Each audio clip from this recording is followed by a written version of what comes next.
Welcome to Reel Outdoors Captain's Roundtable. We are in a little bit different place than normal. We're at Pier 1000 in their new ship store, just opened up. So we're down in St. Joseph, Michigan. If you're down here, come down here, check this place out. Awesome, awesome place. But I'm down in the Southern Basin, and we're going to talk a lot of things about the Southern Basin and how it differs from the rest of Lake Michigan. Got a great group of captains that are going to be here today, and we're going to talk about some really good topics. So big thanks to Pier 1000 for hosting us, but also to my major sponsors, Captain Chuck's 2 in Ludington, Michigan, and also Ludington Beverage. So let's bring in those captains and get the show on the road. Captain Brad Kreighbaum, Michigan City, Indiana. Captain Joel Devries, St. Joseph, Michigan. I'm Captain Russ Clark out of St. Joe, Michigan. All right, once again, welcome to Captain's Roundtable. We got our guys here. We're at Pier 1000, beautiful place. Big thanks to them here in St. Joe for having us and allowing us. And Cutwater, it's like a cocktail in a can. So very good. Yeah. This episode is brought to you by Cutwater Spirits, so check them out as well. Today we're going to talk about watercolor and basically how it affects you. In the northern basin of the lake, I think there's less variation. And down here, it seems like it is like just lines and lines and lines of different color water. So maybe you guys can just give me a little insight on this down here and how you approach it and how that would maybe affect the color selection of your baits and what water you're looking for at different times. Sure. So, Russ, you want to kick her off? Sure. All right. Well, in the spring, a lot of times we do get quite a bit of offshore east winds, southeast, northeast, and we're going to get a river flow. It's going to be pushed out. So a lot of times, especially if I'm kingfishing, I want to run out to the edge of that dirty water.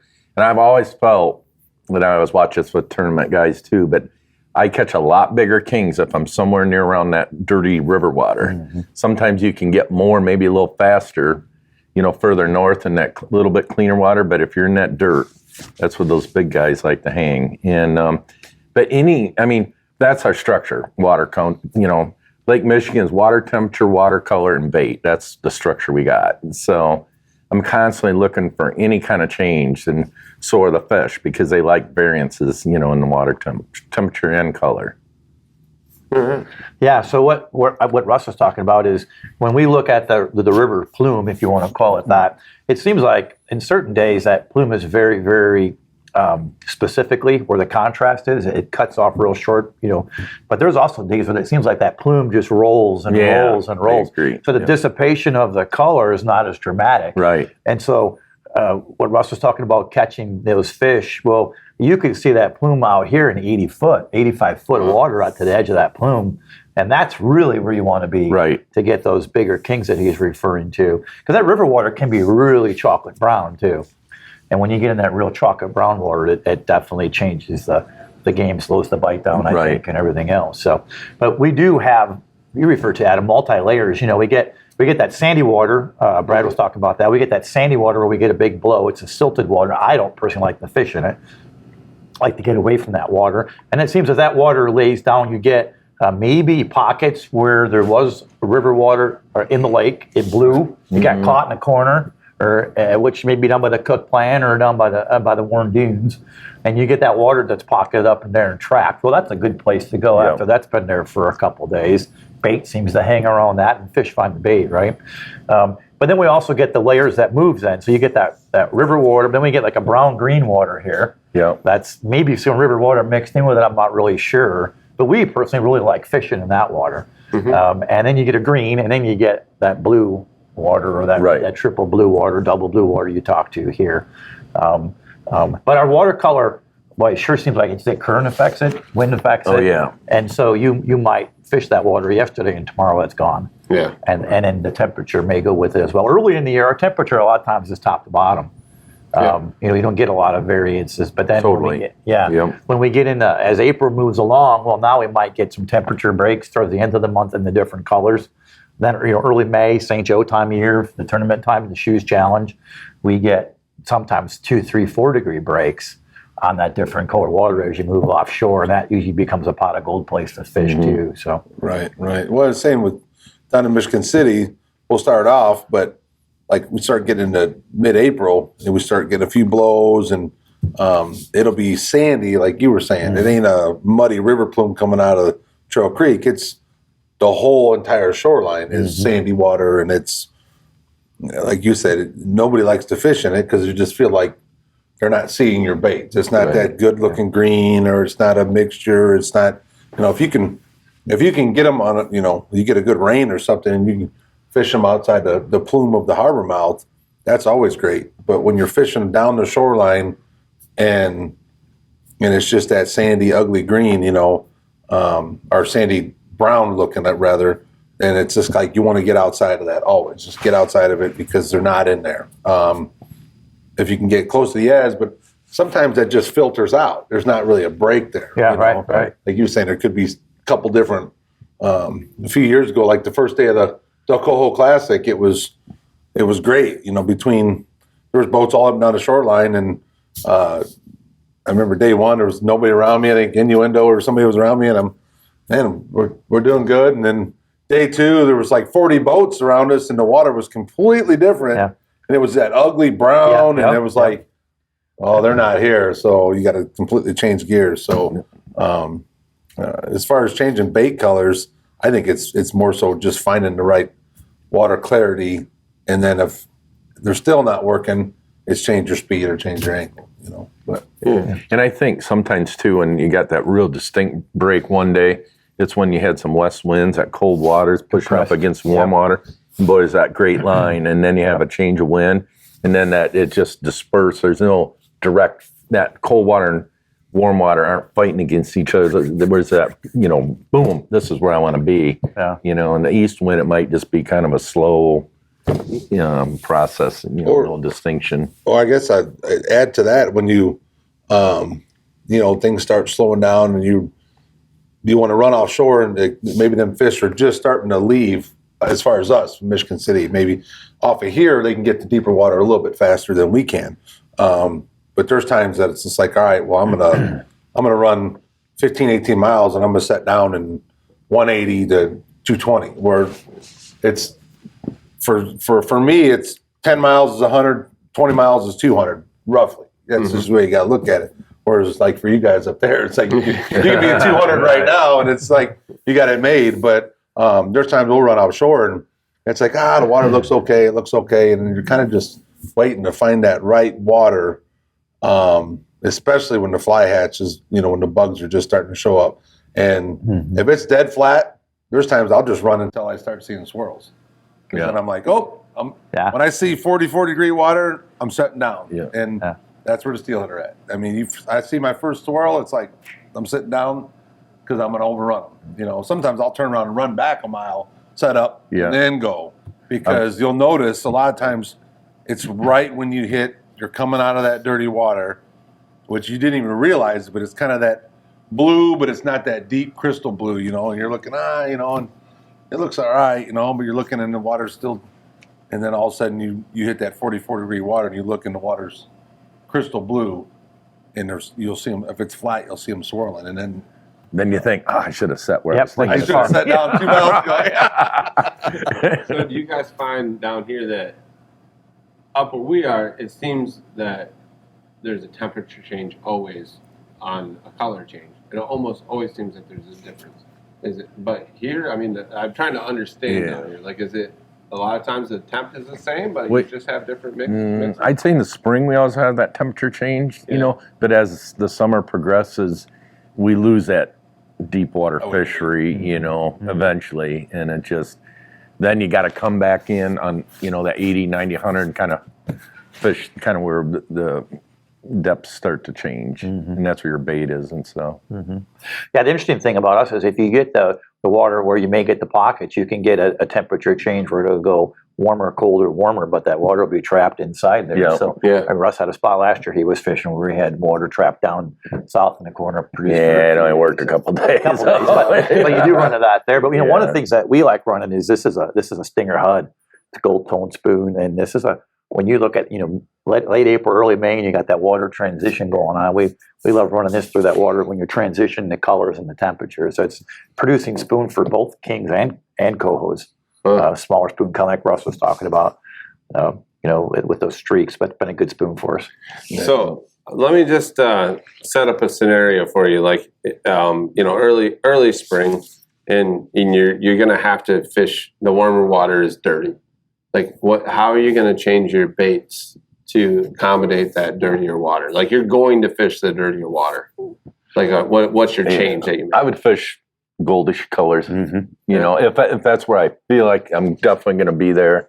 Some darker baits, and probably a lot of gold if I can do it. But more often than not, I'm probably going to try to go where the water's cleaner. Sure. But sometimes, especially if you're around that river water, you can still catch them in that dirty water. If you're just plain dirty water, it's pretty tough sometimes to catch fish in that. But I mean, on our end, it's sometimes you don't have a choice.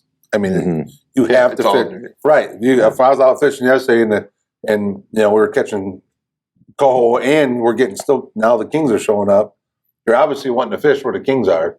So you have no choice but to run that dirty water. And I agree, the gold, dark days, I'll run a lot of dark colors and, purples and dark, blue and green and black and green also. The hawk, the blue hawk, the green hawk. And I'll run some, I'll even run some glow stuff in there, just to try something different. But when that transitions into some cleaner water, then I'll start going to brighter colors and I guess more silvers and golds. But golds, coppers. Yeah, coppers too. Same kind of thing with the rotators. If you're fishing rotators, I mean, the same kind of, as that water clears up, you're going more to a flash. About the only thing I do, like the early August and stuff like that, when it's dark for a while in the mornings, I'll run some whites and stuff like that, but pretty much run, metallic colors, so Mountain Dews and, I've been here a couple of days now, and I'm having a lot of conversations with a lot of different people, and I understand that you don't run like white paddles down here. I've not had any success with them. I'm not saying I've never caught a fish on them, but they weren't anything special for me. We make a joke on our boat that if anybody visits, comes out fishing, they want to fish a paddle. We don't catch fish on paddles. Really? Especially 11-inch. It's just, we don't even the take small ones. Yeah, they're off the boat. Yeah. 11-inch are gone. But like if you come up north, we don't run 11-inch by you either. Really? Nope. Do not. No. I'm like miffed by this. It's really crazy. I mean, the whole idea that you fish a port and you get it figured out and then, but like Joel comes up north and he can be very successful up north, and obviously there is not a guy up north doesn't have a white 11-inch paddle on their shoe every day. I mean, it's like we'll start with that and then we'll transition, and nothing's working, we go back to it. It doesn't. I mean, it literally lives confidence, there. and that's what that's it's going to work. Point. And I'm sure confidence is part of it for us because it doesn't produce for us. Sure. So will it produce? Probably. We have confidence in it. No. One thing probably really all comes back to the trolls. One thing I would add too in spring fishing, like when you're offshore fishing, troll fast. I mean, faster is better than too slow. Those fish are like speed. Covered water, S pattern, like Russ was talking. I run an S pattern. If you found a good pocket of fish, would you slow down? Or would you just turn on it? Here's I've learned it both ways. A lot of times you're starting at 80 and troll to 200. Bam, bam, bam, bam. You're so tempted to turn around, but most time I don't, because I'm on that troll. I got it working. I don't want to go in that east troll, going in the sun. I just keep going. And then eventually there is a point where, it slows down, you turn around. But if you got that pattern going, just keep it going, don't. Well, the interesting part about that is a day I was talking to Russ, same thing. The troll was a northwest, I believe. And fish were biting a northwest troll, and you're tempted. You go maybe through a dry spell, you're tempted to turn, but your graph is still good. Yeah. So you finally do make that turn, your graph goes blank, and your fish bite gets way cut off, and it's amazing. But the direction will mark the fish. You'll catch the fish, and you turn the hop on that direction. Your graph goes dead, and they stop biting. And I'm with you. I've had it both ways. Right, I have too. You know, my Uncle Steve, everybody knew him as Quake. He just passed away, and he, like notorious, he would sit down and I'm going to troll 10 miles one way, and that's Right. Yeah. and it's like, where are you doing? Oh, I'm still going. I'm going to go until I fall off the earth. And I'm like, okay. And I'm the other way around. If we hit a patch of fish and we don't get bit for 10 minutes, I'm turning. Like, I don't, my number one rule, and I tell everybody, we don't leave fish to find fish. And that's true. But I mean, I'm talking from a charter standpoint, not obviously a tournament standpoint. Yeah. Right. I want to put numbers in the boat, and you know, we just took 5 right there. Within 5 minutes, I'm turning. I'm gonna go right back through there, and if I come back through and they're not there, or I, you know, they moved, then I'll keep going. But there have been so many times I've been bitten by. Well, I've had it in my head that I'm gonna set down in 150 and I'm gonna go to 225 before I turn around and come back. And I hit them, and then it's like, all right, well, I'll have them go to 225. So I just want to know what's out there, you know, and I'll tell everybody else, and you know, I'll be the bird dog, and you get to about 180, 190, and you're going, yeah, I should have turned around. I ain't doing this again. So I'm kind of the other way. If I hit them, I turn, try to get back through them, you know. But and it might just be a temperature break there that, you know, I'm pretty bad because I'll live on the back of the boat, and guys will say, you know, well, what was the water temp, or you know, what was your speed or whatever, and I'm just like, I guess I'm just kind of old school, and I'm like, you know what, to be honest with you, you were saying, well, the graph looks good. It was, what would the graph look like? I have no idea. I don't. I rarely look at the graph. I know where I want to be, and I know, you know, and I got an idea what speed I'm going to run, or what. Once you get a program, you hate to deviate from it. So if it doesn't work, and somebody else is, it's working for somebody else, yeah, I'll change. But usually, if it's not working, I'll just keep changing angle until you just hit that magic angle where it's bang, bang, bang, bang, bang. Yeah. And then sometimes you're like, all right, well, if I'm not getting deeper, you know, I'm kind of leveled off and I'm on the right angle, then I'll go forever. I won't change. Yeah. If I'm not changing water, changing depth, I'll go forever. But if I'm changing depth, I'll turn around and go right back through. Yeah, you know, and down here, the traffic levels down here is slightly different than what I deal with on a regular basis. And it's very common when the Kings are in Ludington that you don't have the luxury to turn. Right. You don't have to turn around. Sure. But if I do, oftentimes I find, you know, when I started getting into chartering and everything, you know, it was kind of in the heyday of salmon, and there's tons and tons of king salmon around. And you could literally drive 6 or 7 miles and hit fish almost the entire way. Yeah. And then you would turn around and just troll back, and you'd still hit fish on the way back. And it just is not that way anymore. Right. There's not enough fish in the lake to produce those lines of fish. Right. But that being said, you know, I mean, you hit a pocket of fish and you're analyzing your depth and your speed and how it feels. And you have to make those are tough decisions to make, to turn around, to not turn around. I mean, you always want to go like past the point to see what's on the other side, because the grass is always greener there. Until you get there, you know. But so those are a lot of things. But I think what you said too about you don't pay attention so much to your graph and all those things, but when you're on the back of the boat, you're looking at your downriggers and you're seeing how they're pulling, and you're looking at your dive rods and you're seeing how they're pulling, and you're looking at your cores. You're seeing how those boards are riding. Right. And if you're running all the same boards and both sides look pretty much the same, you're probably on a really good troll. You know, your angle to the current is probably got to keep tweaking it out till you get it right. And I don't even use a speed indicator, my dominant rigger. I've just been doing it so long. I go by my diver rods and the pulling riggers. That's what gives me confidence, you know, and that's the way I've always done it. And just the way I do it. And I drive 100% by what my fish hawk says.